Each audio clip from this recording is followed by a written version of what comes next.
The Night Watchman. I worked as a night security guard for a small office complex just outside the city. It wasn't glamorous, but it paid the bills, and most nights were uneventful, just me, a thermos of coffee, and the hum of fluorescent lights echoing through empty halls. The building had 3 floors, but the third was always unsettling. The company that rented it out had left months earlier, yet their furniture, dusty file cabinets, and stacks of papers still cluttered the space. My job was simple: patrol each floor every hour, check the locks, and make sure no one slipped inside after hours. At first, the silence felt comforting, almost peaceful. But as weeks went by, I started noticing little things that didn't add up. A door I knew I had locked would be ajar on the next round. Papers that had been stacked neatly would be scattered across the floor. Once, I found a single chair placed right in the middle of the empty conference room, facing the door as if someone had been waiting for me. The worst part wasn't what I saw, though. Was what I heard. It always started around 2 a.m. when the building seemed to settle into its deepest silence. From the 3rd floor, faint but steady footsteps would echo above me. Not hurried, not random, just the slow, deliberate pacing of someone walking back and forth. I would climb the stairs, flashlight in hand, only to find the floor empty. The footsteps would stop the second I stepped onto the landing. The first time it happened, I brushed it off as old pipes or the building shifting. The second time, I told myself it must have been the wind rattling the windows. But the third time, when I was standing in that dark hallway with my flashlight beam trembling over empty offices, I felt it, someone breathing in the same room with me, just out of sight. That was the night I started carrying a heavy mag light, not just for illumination but because I needed something that could double as a weapon. The air on the 3rd floor always carried a different weight than the rest of the building. Downstairs, the hum of vending machines, the faint glow from the parking lot lights leaking through the blinds, those things reminded me I wasn't truly alone. But up there it was different. The air was colder, stiller, and carried the sharp smell of dust and old carpet that hadn't been cleaned in months. Even my own breathing sounded louder than it should have, bouncing strangely off the walls as if the place wanted to amplify my unease. That night, I lingered longer than usual in the conference room with the chair. My flashlight beam hovered over the scratched tabletop, the abandoned whiteboard stained with faint remnants of blue marker. The single chair in the center of the room made the place feel staged, like someone had set a scene for me.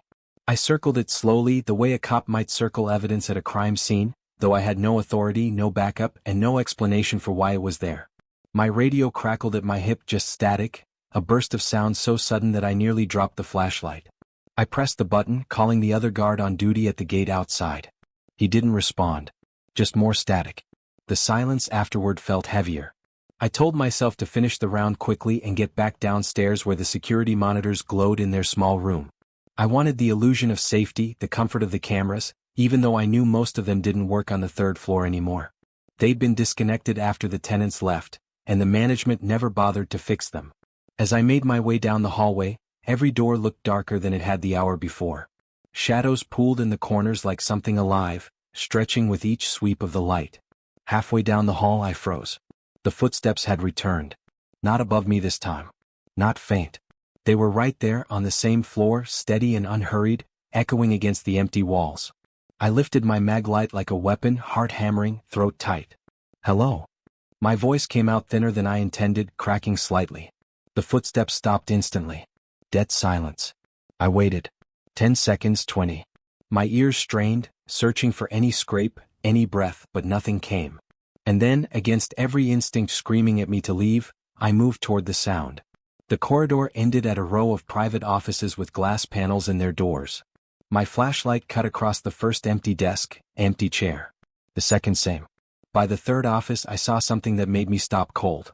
The chair inside wasn't tucked under the desk. It was turned toward the glass, facing me. There was no one in it. But the faintest impression, like the warmth of someone who had just risen, seemed to cling to the seat's cushion, the fabric still slightly dented. I backed away, careful not to make a sound.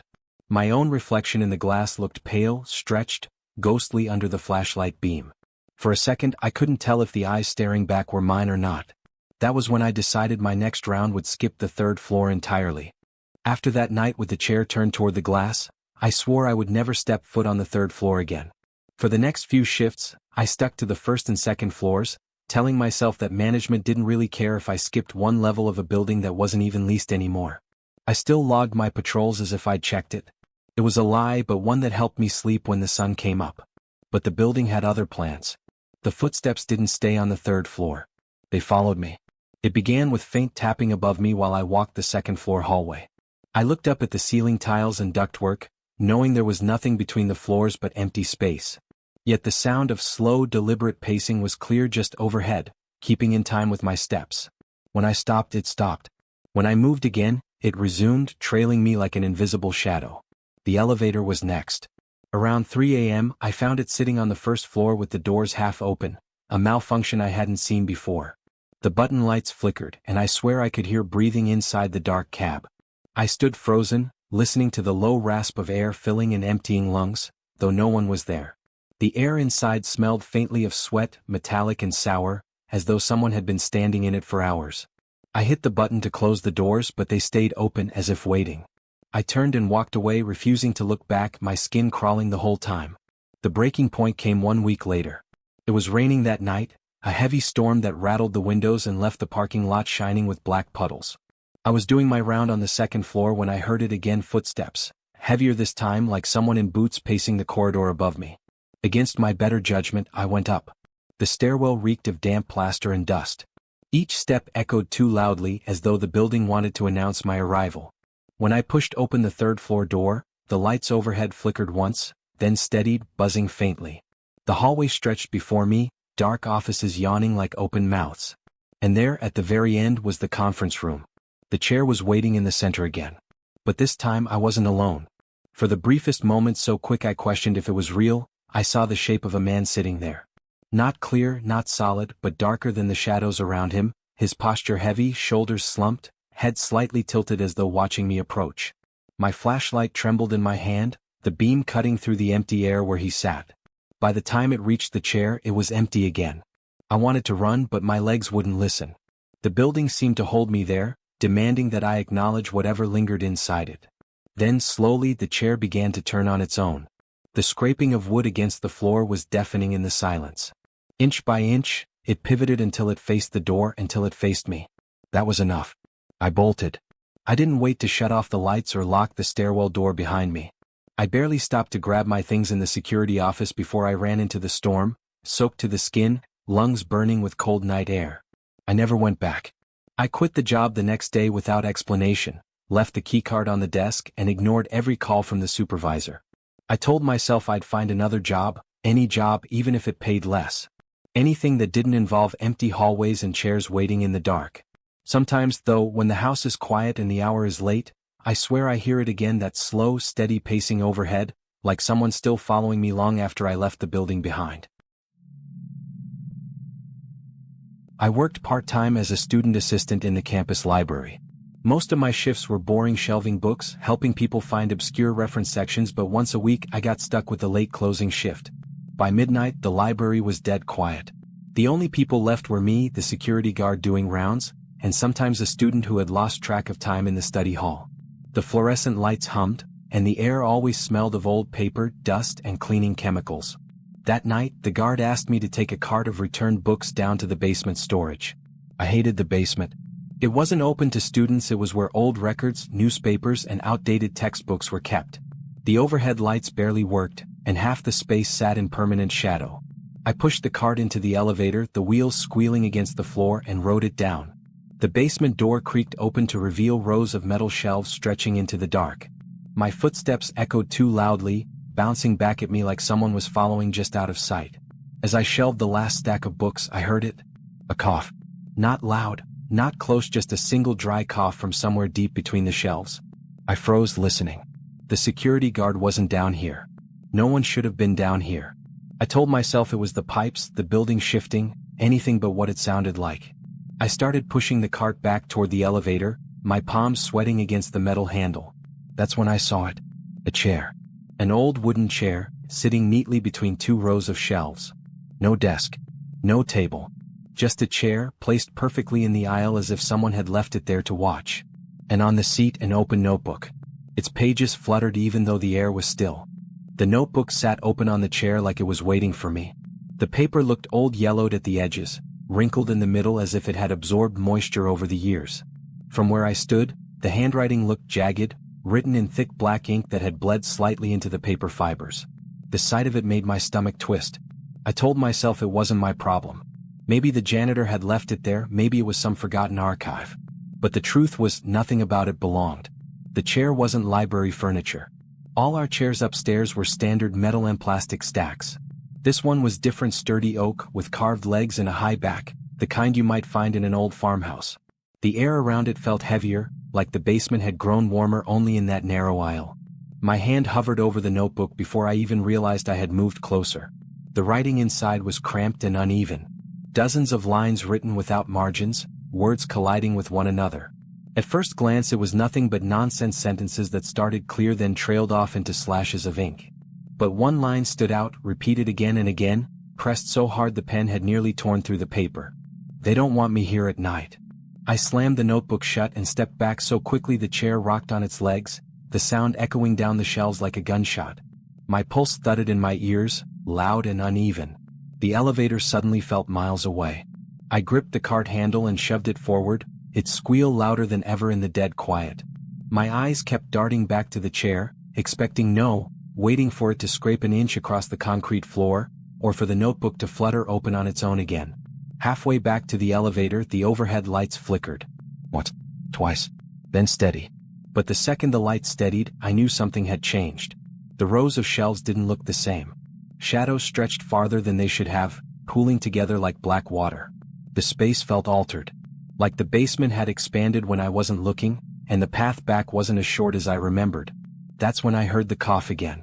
Closer this time. Not from behind but ahead. Somewhere near the elevator. I froze, gripping the cart like it could shield me. The cough was followed by the faint shuffle of footsteps, slow, deliberate, someone moving with the weight of age. They didn't rush. They didn't sneak. They moved like they knew I couldn't go anywhere. The cart wheels groaned as I pushed them aside, leaving it abandoned between the shelves. My flashlight hung from my belt, heavy against my thigh, but I couldn't bring myself to grab it. Switching it on meant announcing exactly where I was. Instead, I crept forward, the sound of my own breath nearly choking me. Every step felt deafening. The basement wasn't just a basement anymore, it was a trap, stretching with every movement, leading me deeper instead of out. And then I saw it. In the faint light spilling from the elevator hall, the wooden chair. Not where I'd left it. Not back in the aisle. It was sitting right in front of the elevator doors. The chair sat directly in front of the elevator, squarely blocking the doors. The notebook was still resting on it, pages fluttering as if touched by a breeze, though the air in the basement was heavy, stale, unmoving. My first thought was simple and terrifying. I hadn't heard it move. I gripped the strap of my bag so tightly my knuckles turned white. I wanted to run, to sprint toward the stairwell on the far side of the basement, but that meant weaving deeper into the rows of shelves, into the dark. The elevator was my only chance. And that meant going past the chair. I inched closer, each footstep echoing off the concrete floor like a drumbeat. The fluorescent light above the elevator buzzed faintly, casting a pale glow that made everything look washed out. The closer I got, the more I saw details I wished I hadn't. The notebook was no longer open to the same page. It had flipped on its own. The words were smeared now, jagged, torn across the paper. But one phrase was still clear, written over and over in frantic repetition. "Don't go up." The ink was fresh. It glistened under the buzzing light. I backed away, my chest heaving, every part of me screaming that I had overstayed, that whatever lived in this basement had let me come this far only to warn me away at the very last second. Behind me, in the darkness of the shelves, something shifted. Not the scrape of wood, not the flutter of paper, something heavier. The unmistakable shuffle of footsteps, dragging across the floor. Slow. Deliberate. I bolted. The chair tipped over as I shoved it aside, the notebook falling with a slap onto the concrete. I punched the elevator button again and again, my other hand fumbling at my belt until I pulled free the flashlight. The beam cut across the basement, shaking with my hands.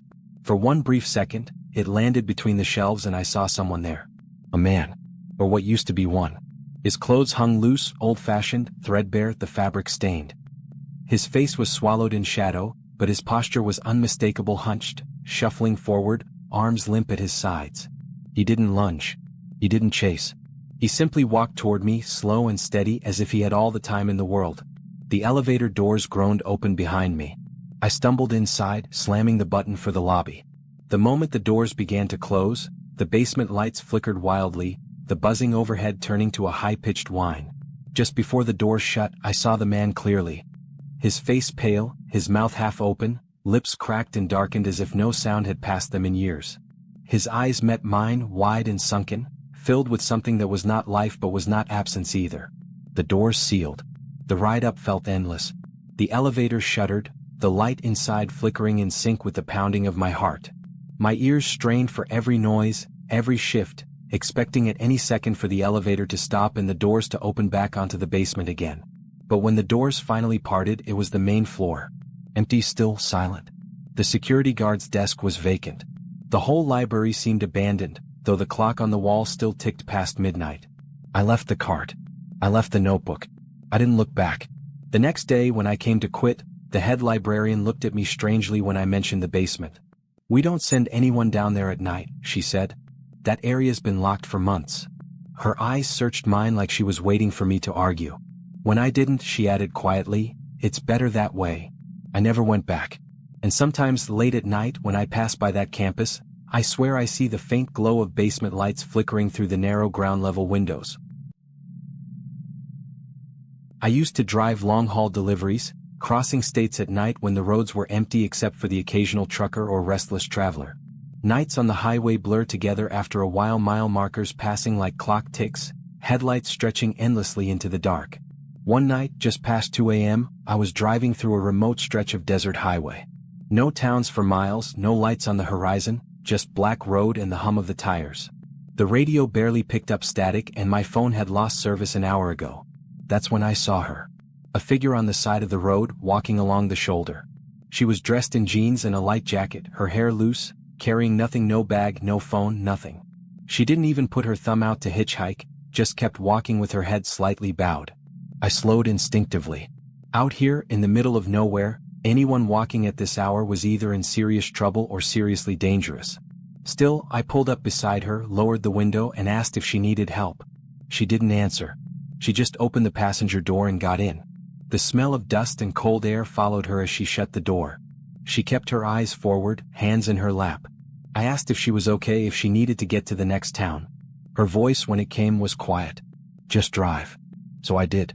For the first 10 miles she said nothing. The only sound was the low rumble of the engine and the faint whistle of wind sneaking through the cracked seal of the window. But I couldn't shake the feeling that something was wrong. She never looked at me, never blinked, just stared out into the darkness beyond the headlights. I asked her name. She didn't respond. I asked where she was headed. Nothing. And then, without moving her head, she spoke again, her voice flat, almost toneless. "He's still back there." Her words hung in the cab of the truck like smoke. "He's still back there." I tightened my grip on the steering wheel, the leather creaking beneath my hands. My first instinct was to check the mirrors. The headlights cut a narrow path ahead, and behind us there was only blackness, the long stretch of desert road fading into nothing. No other cars, no shapes on the shoulder, not even a glimmer of movement. But the way she said it, the certainty in her voice made the empty highway feel crowded, like something was riding just out of sight. "Who?" I asked, forcing my voice to stay calm. She didn't answer. Her head stayed angled toward the window, hair hanging like a curtain, face pale in the glow of the dashboard lights. For a long stretch of road she didn't move at all. Not her hands, not her shoulders, not even the slow shift of breath you expect from someone sitting beside you. It was like driving with a mannequin in the passenger seat. The desert outside pressed against the cab with its silence. No crickets, no wind, no far-off hum of another engine, just the tires rolling against asphalt. I turned the radio knob, desperate for any sound, but all I got was static. She spoke again, softer this time. "Don't slow down." A chill worked its way up my spine. My foot stayed steady on the gas, but I glanced once more into the mirror. Nothing. The road was empty. Still, her words coiled in the pit of my stomach, and for the first time I noticed how cold it had gotten in the cab. The heater was running, but the air seemed to bite at my skin, seeping through my jacket. I tried to reason with myself. Maybe she was running from someone, an abusive boyfriend, a drunk driver, something human, something explainable. But the longer she sat there, the less human she seemed. Her posture never changed, her hands folded perfectly still in her lap. Even her voice, when it came, had no weight behind it, like it wasn't traveling from her throat but dropping into the air itself. "He doesn't like when I leave." The words were so quiet I almost missed them. I swallowed hard, throat dry, eyes flicking to the odometer. Another 15 miles to the next town. 15 miles of empty highway with her in the seat beside me, speaking to someone or something I couldn't see. I told myself I'd drop her off at the gas station, maybe call the sheriff, and that would be it. Just a strange encounter, nothing more. But when I looked down at her lap, I realized her hands weren't folded the way I thought. They were clenched tight, knuckles white, gripping the edge of the seat as if bracing for something I couldn't see. And then I heard it. From the back of the truck. A single heavy thud. The thud was deep, heavy, and unmistakable, not the rattle of cargo, not the vibration of the road. Something had hit the back of the truck. My eyes darted to the rearview mirror, heart hammering. But the mirror reflected only blackness, the endless desert highway stretching behind us like an empty vein. Nothing moved. No headlights. No shadow. Just the faint wobble of the truck's own taillights bouncing in the dark. The woman beside me still hadn't turned her head. She sat rigid, her voice low, almost a whisper. "I told you. He doesn't like when I leave." Another thud. Louder this time. The entire frame of the truck shuddered with the impact, as if something massive had landed briefly on the back before letting go. My instincts screamed to slam the brakes, to pull over, but her earlier words clawed at my mind, "Don't slow down." The speedometer crept higher. 70. 75. My hands slick with sweat, knuckles white around the wheel. Every mile marker I passed looked the same, washed in the weak glow of the headlights, but the road felt endless, like I wasn't getting any closer to civilization. The air in the cab grew colder still, frosting the inside of the windshield near the edges. I tried to wipe it away with the back of my sleeve, but the condensation smeared, leaving streaks that made the highway blur. From the back came a third sound. Not a thud this time. A scrape. Metal against metal. Something dragging claws or hands across the truck bed. The sound was slow, deliberate, traveling from one side to the other, as if whatever was back there wanted me to know it was exploring. I finally spoke, voice shaking. "What is he?" For the first time she turned to look at me. Her face was pale, her eyes glassy, but her lips curved into the faintest, saddest smile. "He doesn't like names." The scrape stopped. The silence that followed was worse. Oppressive. As if the night itself was holding its breath, waiting. Up ahead, a faint glow appeared on the horizon, the neon lights of a truck stop. Relief surged through me so hard I nearly laughed. I pressed the gas harder, desperate for the company of other people, for bright lights, for noise. But when I turned to tell her we were almost there, the seat beside me was empty. The passenger door was closed. The air no warmer. Just the faint impression of weight still in the fabric, as though she'd been sitting there seconds before. My chest seized. I gripped the wheel tighter, eyes wide on the road, refusing to look into the mirror, refusing to check the truck bed. The glow of the truck stop grew nearer, until I pulled off the highway, tires crunching on gravel. I parked under the buzzing neon, climbed out with shaking legs, and forced myself to look. The truck bed was empty. No dents. No scratches. No sign of anything. But when I opened the driver's door again, my stomach dropped. There, on the passenger seat, lay a small folded scrap of paper. I hadn't seen it before. My fingers trembled as I picked it up, the paper dry and rough against my skin. In jagged handwriting, smeared as though written in haste, were 3 words. "Don't go back." That was the last time I drove that route at night. And to this day, whenever I pass a lone figure walking the shoulder of a highway in the dark, I don't slow down. I never slow down.